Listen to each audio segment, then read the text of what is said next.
everyone, welcome back. Today we are talking about something almost all of us are part of, whether we admit it or not, fandoms. From K-pop's armies to Marvel fan pages to anime communities. Fandoms have become one of the biggest culture focus of our generations. But is it just harmless fun or is there something deeper, even philosophical going on? That is what our group set out to explore. So let's set the scenes first. Fandom is basically a community that forms around a shared love for some things. A celebrities, a music group, a movies, and anime, with its own norms, language, and identity. It's grown massively because of social media, platforms like TikTok, Instagram, and YouTube. Let fans connect with their idols and each other in real times. In fact, recent research show about 75% of American adults belong to some kind of fan communities. That is not a niche hobbies anymore. That's mainstream cultures. And when something is that widespread, it shapes how people build their identity, find belonging, and even make ethical decisions, which is exactly where philosophy come in. Our discussion today is built around one central question. Can fandom culture offer genuine fulfillments or does it just directs us from realities? And where the line between meaningful admirations and blind loyalty? To unpack that, we set four objectives. First is to understand how fandoms help people build identity, belonging, and emotional connections. Second, to analyze how respect for a celebrity can transform into blind devotions. Third, to explore the ethical questions around worshipping through public figures. And finally, to consider whether fandom is truly a source of growth or just a way to escape realities. To answer all of that, we are bringing in some heavyweights: philosophy, existentialism from Sartre, utilitarianism, deontology, and virtual ethics. And rather than recovering all of this alone, I have invited a few of my roommates to walk through each question. On once at a time, let's start with the first one. Alright, good morning. So I'm Leonard here. And I am Annabelle. So today we'll find out our friends here.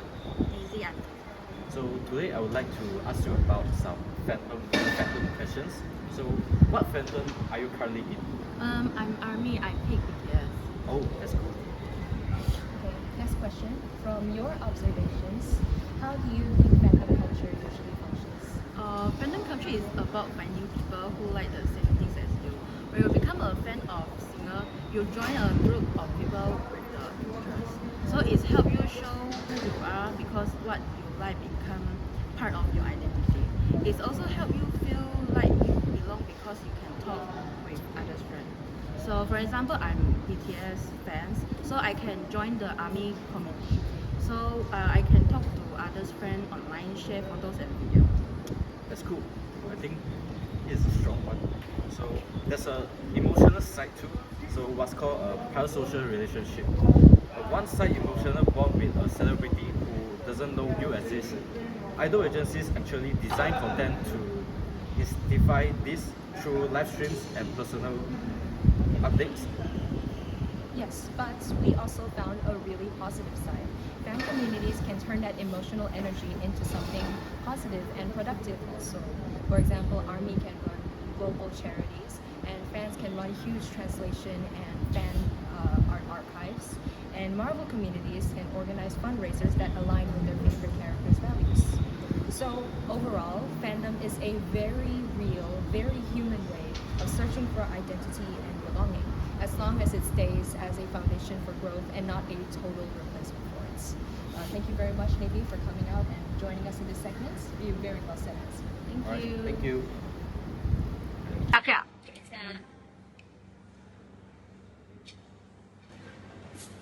Next, we will interview about Jack. I think this is something many people can relate to. When does liking a character or celebrity is become too much like what loyalty? Yeah, it is actually quite serious. At the start, it's normal. You just enjoy their content. But slowly, it can become too much. Some people start to care about everything the celebrity does and even feel very emotionally attached. That's when it becomes unhealthy. So it doesn't happen suddenly. It builds over time. Yes, exactly. And the problem starts when people care more about defending their idol than knowing what's true. So can you give us an example? Sure, you can see this in fan fights online, like between BTS fans and Blackpink fans. Sometimes they argue every small things. Even if something goes wrong, some fans will blame others without proof. That's blind loyalty. That's supporting your side no matter what. Yeah, that sounds quite extreme. It can get worse. Some fans become toxic. They might leave cat comments, speed promotes, or even disturb their idol's private life. That's clearly not okay. So where should we draw the line? I think the line is simple. When your feelings are stronger than your sense of right and wrong, that's the problem. That makes sense. So we should enjoy fandom but still think clearly. Exactly. Okay, thank you, Dajay. Thank you. Now let's hear from Hui-Wen. What are the ethical issues involved in idolizing through public figures? We look at this through three ethical perspectives because one trolley alone can explain such a complicated issue. Sound interesting. What's the first perspective? The first is utilitarianism, which focuses on consequences. If a celebrity work brings happiness to millions and doesn't cause significant harm, then supporting them may be considered acceptable. But what if their actions have hurt other people? Then the situation changes. If supporting them encourage harmful behavior, ignore victims or normalize abuse, the negative consequences may outweigh the positive ones. From a utilitarian view, continue to support them become ethically questionable. So it's really about balancing the good and the harm. Exactly. So what's in the second perspective? The second is deontology, which focuses on moral duty instead of outcome. If a public figure has committed serious wrongdoing, such as harassment, fraud, or abuse, then supporting them is considered wrong, no matter how talented or successful they are. So doing the right thing can people enjoy their work? That's right. And the final perplexity? The third is virtue ethics, which focus on the person's character. It asks what someone with honesty, integrity, and compassion would do. If the celebrity hasn't shown accountability or genuine remorse, a virtuous person may decide not to support them. I think that's something many fans struggle with today, especially on social media. Definitely. That's why there isn't one perfect answer. Utilitarianism focuses on consequences, deontology focuses on duty, and virtue ethics focus on character. Looking at all three help us make a more balanced ethical judgment. That's a great way to put it. It really shows that idealism for a public figure is not simple, right or wrong. It depends on how we think about it. Thanks, Hui-Wen. Hello, my name is Zen. My name is Nolia. Now, I would like to ask you a few questions about the fandom culture. Do you have followed any celebrity or idol? Yeah, actually I follow Big Bang, and like GD and TOP from Big Bang. Yeah. Okay. Why do you like them? Because they can express themselves easily and like they put out their own personality based on their own styles, and then they actually express themselves very well. Yeah. It's amazing. Do you think being a fan had made your life better or worse? Why? In my opinion, actually, it makes my life better because it makes myself look at myself and be like, maybe I should put myself more confidence. I should express myself more as a person, and then in the way I dress, in the way I speak, in the way I act. So if I can put this forward to people, maybe they feel I'm more interesting and also more confident in myself. Then I seem more presentable in front of people. Yeah. Okay, thank you. If you could give one piece of advice to our fans, what would it be? Oh, one piece of advice. Yeah.